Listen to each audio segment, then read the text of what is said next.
का कुछ नतीजा दिखने लगा है। यूजीसी बीए के लिए नया सिलेबस लेकर आया है। इस सिलेबस में मुगलों के इतिहास की बजाय भारतवर्ष के इतिहास, भारतवर्ष की महान परंपराओं और वेदों को ज्यादा महत्व दिया गया है। टीएफआई पर आपका स्वागत है। मैं महिमा पांडे आपको बताऊंगी कि कैसे यूजीसी ने नए सिलेबस में मुगलों की महानता के वामपंथी इतिहासकारों द्वारा रचे गए षड्यंत्र को किनारे कर वेदों और भारतवर्ष को बढ़ावा दिया है। देश की शिक्षा क्षेत्र में एक बड़ा बदलाव होने जा रहा है। यूजीसी बीए के लिए नया सिलेबस लेकर आया है जो मुगलों के इतिहास पर कम और भारत और संस्कृति पर अधिक केंद्रित है। भारतीय इतिहास के परिप्रेक्ष्य में देखा जाए तो यह अद्भुत है। दरअसल विश्वविद्यालय अनुदान आयोग यानी कि यूजीसी ने फरवरी और मार्च के बीच कई स्टेक होल्डर से सुझाव प्राप्त करने के बाद इस सप्ताह learning outcome based curriculum framework के तहत स्नातक इतिहास पाठ्यक्रम को संशोधित किया है।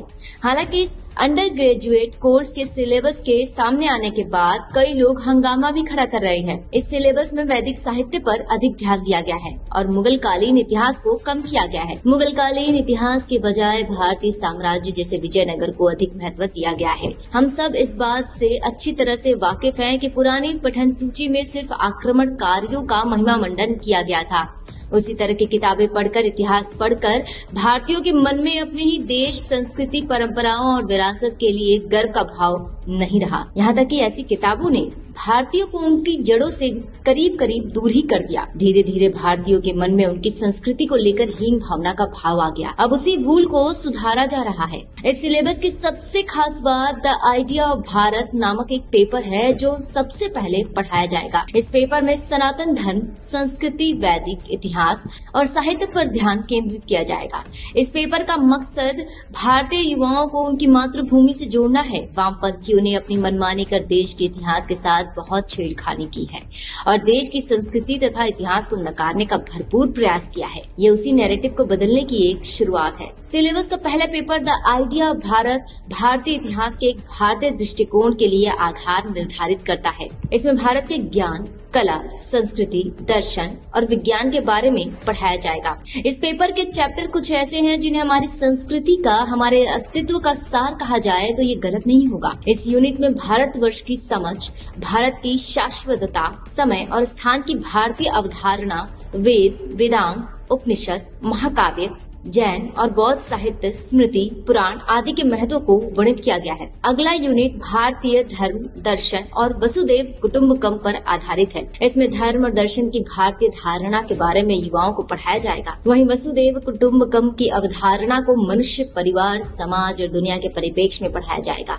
इसके साथ ही इसमें राजनीति और शासन, जनपद और ग्राम स्वराज्य की अवधारणा को शामिल किया गया है। The idea of Bharat paper का अगला यूनिट विज्ञान, पर्यावरण और चिकित्सा विज्ञान पर आधारित है। ये यूनिट प्राचीन भारत में विज्ञान और प्रौद्योगिकी, पर्यावरण संरक्षण पर भारतीय दृष्टिकोण, आयुर्वेद, योग और प्राकृतिक चिकित्सा तथा भारतीय अंक प्रणाली और गणित से युवाओं को अवगत कराएगा। इस सिलेबस के पहले पेपर में जिन टॉपिक्स को शामिल किया गया है उनकी लंबे समय से राष्ट्रवादियों द्वारा मांग की जा रही थी। इस सिलेबस के प्राचीन भारत के पार्ट में भी एक बड़ा बदलाव किया गया है जो वामपंथी इतिहासकारों का सबसे बड़ा काल्पनिक प्रोपेगेंडा था। इस सिलेबस में आर्यन इन्वेजन थ्योरी को स्पष्ट तौर से एक मिथक कहा गया है। इसके साथ ही इंडस वैली सिविलाइजेशन को उसके इस नाम से ना पुकार सिंधु सरस्वती सभ्यता कहा गया है। यह बदलाव भी भारतवर्ष के वास्तविक भौगोलिक विस्तार को प्रस्तुत करने के लिए बेहद आवश्यक था। यह पहली बार है कि आधिकारिक तौर पर भारत में कहा जा रहा है कि सिंधु सरस्वती सभ्यता लुप्त नहीं हुई है बल्कि बच गई है। हमारे सनातन राष्ट्र की सांस्कृतिक निरंतरता स्थापित करने की दिशा में एक बड़ा कदम है। इस सिलेबस में सिंधु सरस्वती सभ्यता और वैदिक सभ्यता के संबंधों को पढ़ाया जाएगा। साथ ही सिंधु सरस्वती सभ्यता की महत्वपूर्ण विशेषताएं, उसकी निरंतरता, पतन और उत्तरजीविता को शामिल किया गया है। सबसे महत्वपूर्ण बात यह है कि इस सिलेबस में भारत पर मुस्लिम शासन के प्रभाव पर एक अध्याय है। भारत पर अरब बाद के इस्लामिक आक्रमणकारियों का प्रभाव अभूतपूर्व था। इस पर चर्चा और बहस की जरूरत है। कई वर्षों से विजयनगर जैसे महान साम्राज्य को मिटाए जाने की असफल कोशिश की गई, परंतु जो स्वयं समय है उसे मिटाना वामपंथी इतिहासकारों के बस का नहीं। इस सिलेबस में विजयनगर पर एक पूरा चैप्टर है। यह एक और संतुलित पेपर जो पूरे देश को कवर करता है। यही नहीं, इसमें आरसी मजूमदार और सीवी वैद्य जैसे भारतीय इतिहासकारों को प्रमुखता से स्थान दिया गया है जो कि बेहद आवश्यक था।